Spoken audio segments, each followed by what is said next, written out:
Сәлем қыздар.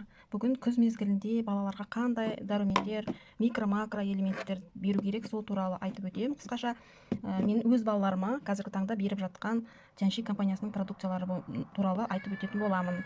Ең бірінші жаттарда мен хитозан беремін. Хитозанның қандай екенін сіздер білесіздер. Бұл ағзадағы барлық керек емес токсиндердің барлығын бойына жинап алып, үлкен дәретпен шығарып тастайды. Одан кейінгі таңертең таңғы аста мұны балалар кальцийін беремін. Балалар кальций, бұл кальцийда балаға керек дәруменнің барлығы бар. Мұны оқып отырсаңыздар, С витамин, таурин, цинк, железо, витамин А, витамин D3 барлығы бар. Бұл балаларға арналған Тяньши, балаларға арналған кальций, бұл 150 түрлі аурудың барлығын алдын алады. Енді аурудың ұзақтығына, оның қасиетіне байланысты 3 айдан 6 айға дейінгі уақытқа ішеді.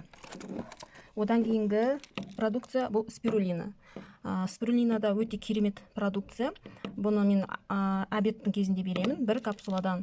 Қазіргі білесіздер, таңда балалар көп ет жей қоймайды, менің балаларым көп ет жемейді. Сондықтан ет жемейтін балаларға осы спирулинаны ұсынамыз. Спирулинада құрамында барлық витаминдер бар, белок барлығы бар. Енді қазір жүріп жатыр коронавирус дейді, вирустың қандай түрі болсын, осы цинкті береміз. Цинк бұл табиғи интерферон деп айтады. Балаларға анаферон, биферон деген свечалар салушы едік қой, соның орнына ешқандай зияны жоқ, табиғи осы цинкті ұсынамыз. Тағы да басқадай сұрақтар болса, дайректке, WhatsAppқа жазыңыздар, жауап беруге дайынмын.